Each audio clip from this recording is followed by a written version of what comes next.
Yes, Roma wines taste better because only Roma selects from the world's greatest wine reserves for your pleasure. And now Roma Wines, R-O-M-A, Roma Wines present Suspense. Tonight, Roma Wines bring you Mr. Eddie Bracken in Elwood, a suspense play produced, edited, and directed for Roma Wines by William Spear. Suspense, radio's outstanding theater of thrills, is presented for your enjoyment by Roma Wines. That's R-O-M-A, Roma Wines. Those better-tasting California wines enjoyed by more Americans than any other wine. For friendly entertaining, for delightful dining. Yes, right now, a glassful would be very pleasant, as Roma Wines bring you Eddie Bracken in a remarkable tale of Suspense.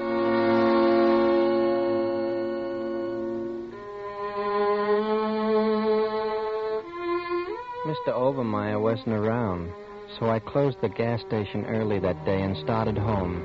I wasn't feeling very well. I walked along thinking of different things, past the high school where I'd gone last year and where Miss Wilson was still teaching, past the movie theater where they were still showing the Humphrey Bogart picture I'd seen last night. I thought maybe I'd go again tonight. And then I cut through the alley to the rickety old frame building where we lived on the second floor over the store. I hated that place. Every time I got near it, I hated it worse. It was no kind of a place for us to be living. I went up the back stairs. I could hear Mom and Sis in the kitchen, so I went straight to my own room and locked the door. I pulled up the old floorboard and got out my things and spread them on the bed. I pinned on the flyer's wings and strapped on the chronograph-type watch. It said to Jimmy from Jane on it. I looked at myself in the mirror. I could have been a famous flyer. I took off the watch and the wings, and I looked over the other things. There was a gold fountain pen that I had only a week. It said L.I.B. on it. It was the kind that big executive used to sign important papers. I tried it out a few times in front of the mirror. Elwood? Huh? Yes? Elwood? All right, Mother, all right.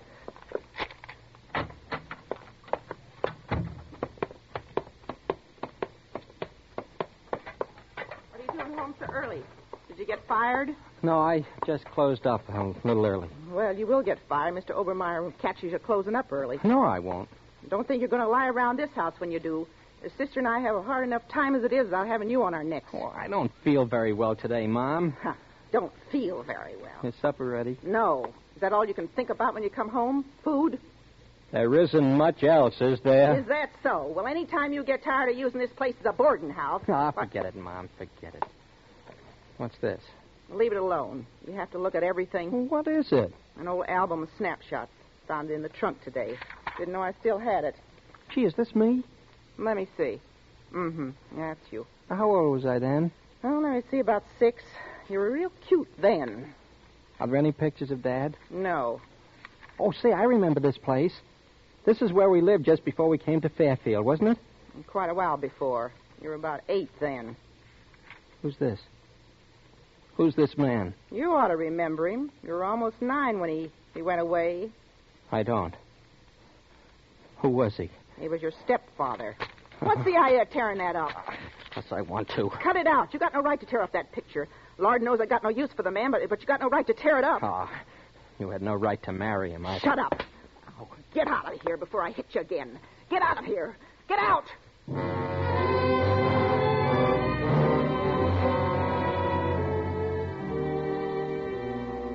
I went back to my room. I got out my things from under the floorboard again, but somehow they didn't make me feel very good the way they usually did. I had an awful headache. Pretty soon I put on my hat and went out.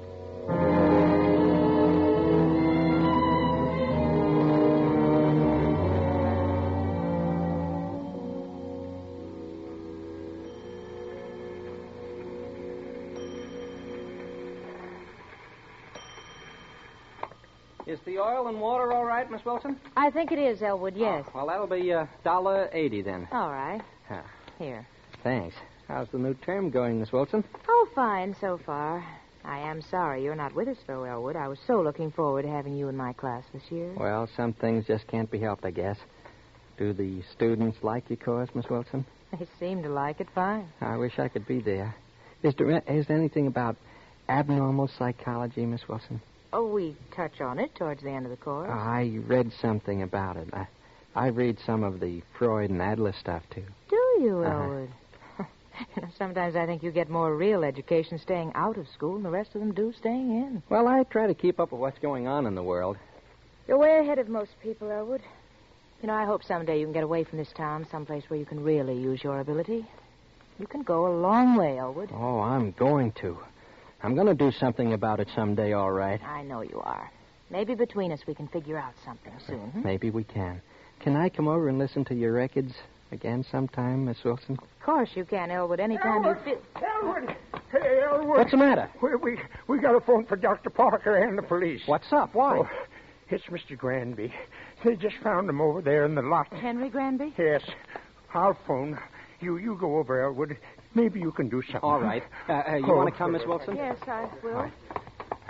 Must be over there on the corner, there where the people are. Yeah, people crowd around awfully quick at something like this, don't they? Oh, they certainly do. Maybe you don't want to look, huh? Well, I know. Oh, gosh, that's Mr. Granby, all right. Oh, Elwood, what's happened to him? There's not much use in calling a doctor. Oh, is he... Well, you can see. He's been strangled, Miss Wilson. He's dead.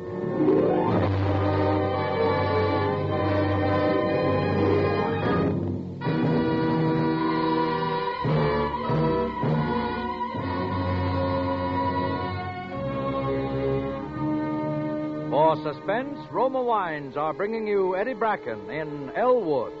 Roma Wines' presentation tonight in radio's outstanding theater of thrills, Suspense.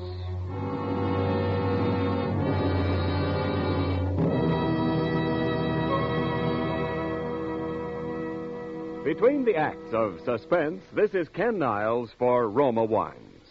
Whenever you entertain, and for everyday pleasure, your best buy in good taste is better tasting Roma wine.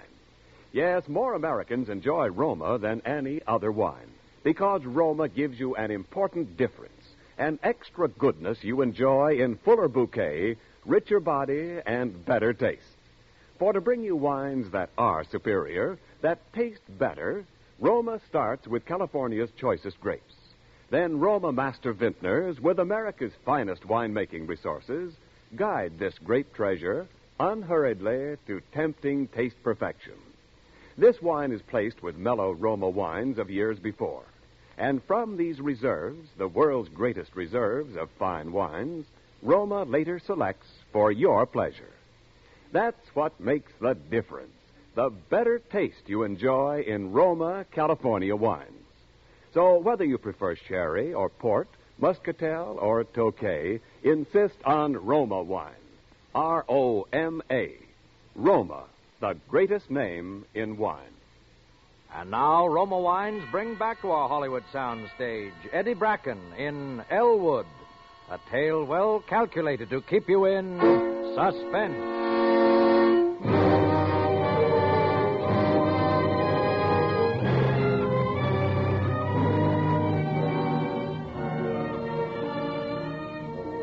Finding Mr. Granby murdered created a terrific commotion. At first, they thought some tramp did it, but they couldn't find anything missing except a Phi Beta Kappa key. So they figured someone in town must have done it, because there were quite a lot of people who didn't like Mr. Granby at all. You can imagine how that made everybody feel. A little town like ours where everybody knew everybody else, and someone you might say hello to a dozen times a day was a murderer. Friday was my afternoon off, so I was just walking around the town and I ran into Miss Wilson and Winnie Hawks. Why, hello, Elwood. Hello, Miss Wilson. Hi, Winnie. Elwood Parsons, I do wish you'd stop calling me Winnie. My name is Winifred. In fact, it's Miss Hawks to mere acquaintances. Well, I always used to call you Winnie. That was years ago when I was just a child. Winifred's 17 now, Elwood. She's a young lady. Well, at least I'm old enough to be addressed by my right name. Okay, Winnie. All right, then, Ellie. Say, Winnie, what's that? What? That. Hanging on your bracelet. Oh, that. That's just a little gold football. Andy Sawyer gave it to me. Gee, that's nice. Oh, it's all right. The whole varsity got them. Anybody might have one. Anybody? Yes, even you. If you'd ever taken the trouble to go out for the team. The football equipment cost too much. Say, have you heard anything new about the murder? New? My father says that if the police can't do anything, it's high time the citizens took things into their own hands. He's forming a vigilante committee. Oh, Winifred. Well, we have to do something, don't we? After all, there's a murderer running around loose, and how do we know? It might be anybody. Sure, it might be anybody. Oh, well, I suppose it might, but... Listen, will both of you swear not to tell us to a living soul? What, Winifred? Well, my father thinks he knows who did it. The murder. Does he? He thinks it's old man Krantz. Oh. In the first place, there's something wrong with him living up there in that old shack all alone. And in the second place, he's a foreigner. Oh, Winifred, what's that got to do with it? Well, he could have done it. My father thinks it's somebody who's crazy. A fiend. That's the craziest thing I ever heard. Old man Krantz, a fiend. Well, just because you're such bosom pals. Tell your with him. father to guess again, Winnie. Old man Krantz wouldn't hurt anybody. How do you know? Old man Krantz, he wouldn't hurt a fly. He wouldn't dare.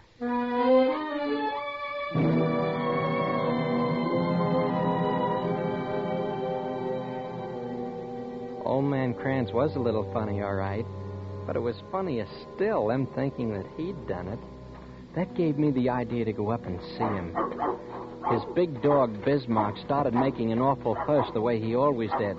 But I just banged on the door anyway. Who is it? Who's there? It's me, Mr. Krantz. Elwood. Oh, why didn't you say so? Quiet, Bismarck. Wait a minute. I'll unbar the door. Hello, Bismarck, old fella. Ah, so. You finally come up to see old man Krantz again, huh? Yeah, I brought you some old horseshoes. I'll put 'em down here. Say, I thought I ought to tell you. I heard the screwiest thing down in town today. Oh, so? What was that? Well, you know about the murder? Yes, I know. Somebody said you did it. Oh. They did, huh? Uh-huh. They're getting up a vigilante committee. Well, let them come with their vigilante committee. I got my shotgun. I take care of myself, all right. Oh, they won't bother you, Mr. Krantz. I told them they were crazy. They better not bother me. As far as that goes, I don't think they'll ever find out who did it. No? I don't think so. Do you? Well, somebody did do it. Oh, sure. Somebody did. He was strangled, I hear. He was. I saw him. Take a strong pair of hands to do that. Yeah, I guess it would. Well, what have you been doing lately, Mr. Krantz? Oh, nothing. Reading a little philosophy this last few days. No more psychology? Oh, sure, but now I read a little philosophy just for a change. Oh. I've been reading Schopenhauer. You know how he says is the only way to escape the world? Suicide. Suicide? Yeah. But he's crazy. My way of living is better than his way of dying. Well, why do you want to escape from the world, Mr. Krantz? Why? Look at it. Just look at it and tell me why I shouldn't want to escape from it. Well, I don't know, Mr. Krantz. There are a lot of things wrong with the Wrong. world, but... You just show me one thing that's right. Just one thing. And I'll go back. That's right. I'll go back. But in the meantime, while you got nothing else to do, we play a game of horseshoes, huh? Oh. Come on. I got the stakes all laid out. Okay. Oh. Say, what kind of horseshoes are these? They're all bent. Well, I did want to ask Charlie Vander for new ones. They're roll ones. The ones he takes off the horses. Oh. They just have to be straightened out a little, that's all. Yeah, that's right. You got a hammer or an axe somewhere? Hammer. You think I'm an old man and I'm weak, huh? You don't know how much strength I got. There, look. I straightened it with my bare hands. Shucks, I bet I could do it. Go ahead, try. All right. There. See? Oh, yes. Just as straight as yours. Yes, Elwood. That takes a strong pair of hands to do that.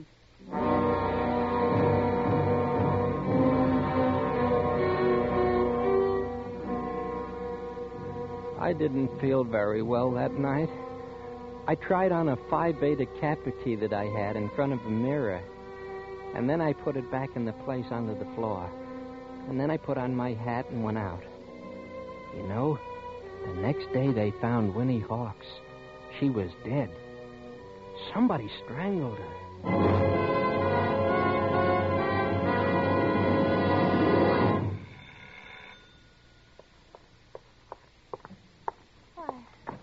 Hello, Elwood. Come in. I haven't seen you for quite a while. I know.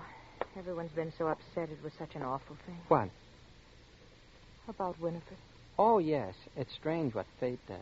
Well, it's something a little more horrible than fate. I thought maybe you wouldn't want to go out. I thought you might like to listen to some music tonight, Miss Wilson. Why, yes. Yes, I'd love to. As a matter of fact, I've just got a new album of Stravinsky. They say it's very good. Oh, Stravinsky's wonderful. I think it's terribly exciting and emotional, don't you? Well, yes, and so imaginative. Well, I'll get out the records if you'll start. What's that you've got there, Elwood? What? That thing you're tossing up and down your hand. Oh, that's just a little watch charm I found. I carry it in my pocket, sort of for luck. It was a gold football, wasn't it? Yeah, I found it. I guess some fella lost it. Oh. Okay, sis, I'm leaving now. Oh, hi, Elwood. Hello, Dick. All right, Dick. Dad's here, so don't worry. I won't. Going hunting? Oh, the rifle. Hunting? You bet I am. Half the town is tonight. Didn't you know, Elwood? The committee is patrolling the streets because of the murder. Oh, yes, I heard something about it. You ought to join up. It's every man's duty with a fiend like that on the loose. Yeah, maybe I will. We've got a sort of temporary headquarters down at the police station. Drop in anytime. Tell them I sent you. I'm vice chairman of the committee, you know. Oh, well, all right, thanks. Well, so long. Good night, Dick. Good night. Shall I put on the first record, Miss Wilson? Yes, all right. Elwood. Huh? Yeah? Where did you find that gold football? Down by the railroad tracks. I guess some fella lost it who was passing through. I sort of collect things like that, you know. Oh.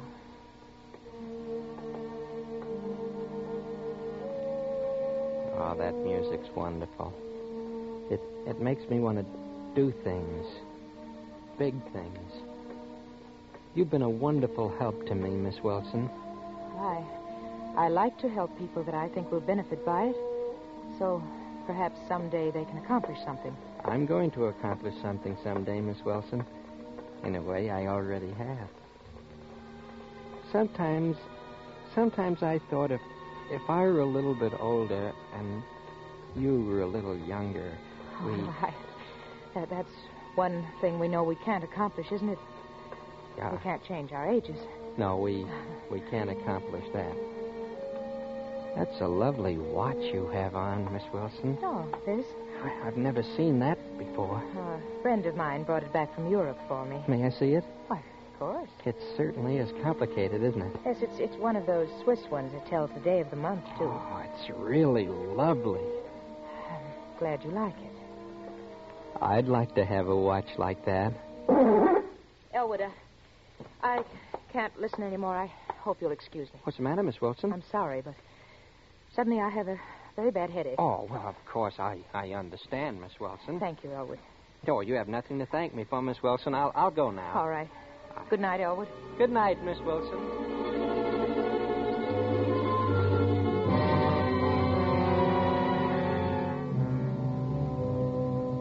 I went home and put the gold football in the place under the floor. I thought I'd go to sleep, but I felt worse than I ever had that night. So after a while, I put on my hat and coat and went out. I walked around for quite a while. Once I saw some fellows drive around in a hopped-up Ford, all with rifles and shotguns. Elwood. Hi. I just waved to them and kept on walking. I was down around the station just as the 1140 was pulling out. A man that had gotten off it was crossing the tracks and taking the shortcut. It was dark. I couldn't see who he was, but he had a brand-new briefcase. A lovely one. The kind they call a dispatch case. I followed him.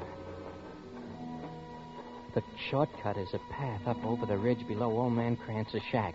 It winds quite a lot, so at first he didn't notice I was following him. And then I got pretty close before he did, and he turned his head. He began walking faster, and so did I. In a minute, he looked back again, and then it must have come to him who I was because he started to run. Then I ran, too. And when he saw he couldn't get away, all at once he made a quick turn up the hill towards the light in Old Man Kranz's shack. He didn't yell or anything, but he dropped his briefcase now and was running as hard as he could. So was I, and I didn't stop. For a second, I was afraid he might wake up Old Man Kranz's dog before I caught up with him. And then he tripped. He tripped over something and fell, and I was there before he could get up again. He turned his face, and then suddenly it happened again. The same thing that happened with Winnie Hawks and with Mr. Granby. It wasn't his face that I saw. It was the face in the picture. The face of my stepfather. And my hands were closing around his throat.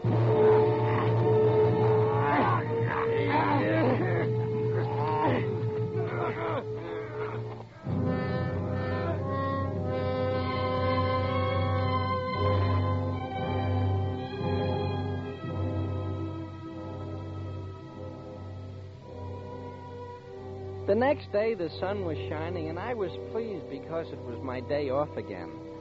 And I slept late. I started over into town. I saw a couple of kids running up the ridge, so I guess they'd found him, and I followed along. But when I got there, I saw they were going up further to Old Man Kranz's shack. There was a big crowd up there, and the sheriff and 3 or 4 cops. But they didn't seem to be doing much. It was some other men, like Miss Wilson's brother. They seemed to be in charge. One had a rope, and he was slinging it over a tree. Then I saw the dog. Somebody had shot Bismarck. He was lying there in the grass, all covered up with blood.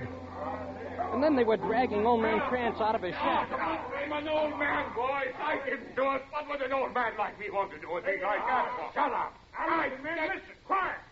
I gotta warn you. What you're doing is illegal and contrary to the law. Well, we're going to in charge now, Sheriff. And let me warn you, don't try to interfere. Bismarck, old Bismarck, what did you have to do that for to a poor dumb animal? He didn't do nothing. Come on, get the rope. Yeah. Wait. He didn't do it. How do you know? He couldn't have. There's the one who did it. Right there.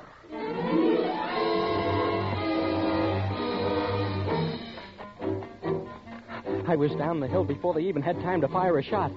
That's all it had taken. Just those few words, and they knew.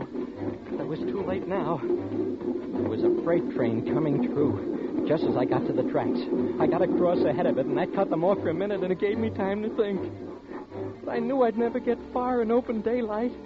Then I saw an oil tank car standing on the siding with the top up. I scrambled up onto it and down the little ladder inside. It was empty, but I was barely inside when they were across the tracks after me. I hardly dared breathe. And they were standing in the darkness with the oil, and the bottom of the car was seeping into my shoes. I almost fainted thinking of what would happen if someone got the idea of looking into that tank car. It was good and dark. About 8 o'clock, I guess, before I dared to climb out. I was still frightened, but I was excited, too. They were all looking for me. Everybody. In a couple of days, the whole country would be looking for me, but they wouldn't find me. They'd never find me. For years, they'd wonder how I got away. And then I saw 2 men walking up the track to the freight agent's office. I was frightened all over again. Haven't seen any sign of them, have you? Oh, I just wish I had. I got old Betsy here all primed and ready. They were all over, everywhere. But just the same, I had to get to see Miss Wilson. Somehow I had to get to see her. I started back over the ridge. I figured that would be the last place they'd be looking. But at every little sound in the brush, I'd go weak all over from fear. I got there, though, through the backyard. I was hiding in the bushes alongside the house when I saw her coming out the front door. Her brother was with her and her father. I'll walk you down there, sis. All right. We're patrolling the streets by the school anyway, so you'll be all right. Keep plenty of lights on, though. Oh, it's so brutal.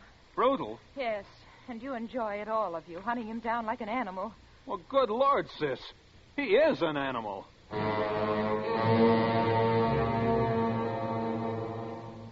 So I was an animal. Well, all right, then I was an animal. But I was a lot smarter animal than any of them. I knew she was going to the school. I remembered now. It was something about a sorority dance. I knew how to get into the basement. There was a window that was always open. It was awfully easy, really. And I was already inside when I heard her arrive. She had the place blazing with lights, but her room was right next to the basement stairway. And there was a fuse box just at the head of the stairs. It was almost too easy. Of course, I couldn't see her in there when I opened the door. Who's there? Who's there? Wilson? Don't be afraid, Miss Wilson. Elwood. I want to talk to you, Miss Wilson. Elwood, I don't. wanted to tell you why I did those things. You're a psychologist. You'll understand. Please, Elwood, it go. was those things like the gold football, like your watch. Do you have your watch with you tonight, Miss Wilson? Don't come near me. I know you have it. Nobody ever gave me a watch. Elwood. They wouldn't even if I asked them for it. They'd just keep it from me. Elwood, listen. So I just have to No. take it. See? I just take it.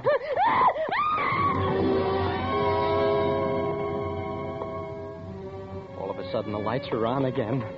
They were coming down the hall. There's only one way out, the window. I was cut some when I hit the ground, but I was all right, and I started running. And then I saw someone in front of me. He was aiming right at me. I turned and I ran the other way. I fell, or something hit me. I tried to get up. Something hit me again. And that's all I remember.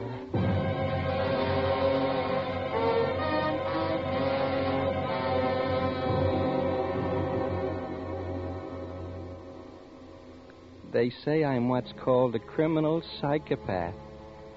They say I took those things because they were symbols of love that I never had. They say I killed those people because they represented my stepfather, and I thought that he'd kept me from being loved. They say they don't know whether I should be sent to an asylum or go to trial. But I don't see why they go to all this trouble, because they say anyway,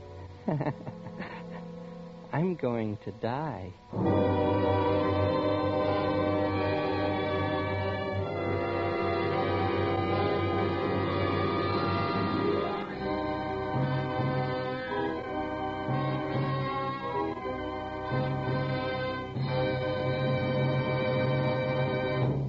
Suspense.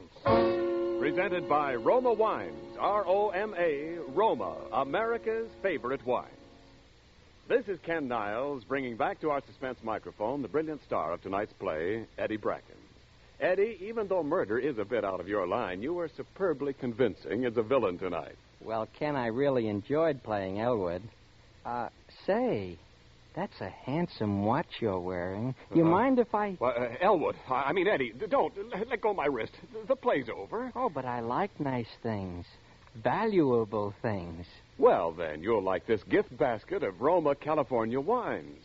It's a present from Roma, your host tonight, with compliments on a most realistic performance. Oh, gee, thanks, Ken. I'll have to remember that routine. It pays dividends. And remember this, Eddie, when friends drop in, it pays dividends in hospitality to add warmth to their welcome with glasses of that delicious Roma port in your gift basket. For ruby red, rich-tasting Roma port is a warm, congenial wine, the first choice of millions for smart entertaining. And at dinner time, fragrant Roma port is so good, so gracious with dessert. Yes, real hospitality calls for Roma port on hand, always. Oh, I know how popular Roma port is, Ken. Well, Eddie, here's the reason. You see, in all Roma wines, you enjoy an important difference, an extra goodness born of fuller bouquet, richer body, and better taste. And because only Roma wines give you this extra goodness, more Americans enjoy Roma than any other wine. Solid, Ken, solid. Thank you. And good night. Eddie Bracken may be heard on his own program, For Texaco, and is currently being seen in the Paramount production, Ladies' Man. Tonight's suspense play was written by Robert Richards. Next Thursday, same time, you will hear Mr. Howard Da Silva as star of Suspense. This is CBS, the Columbia Broadcasting System.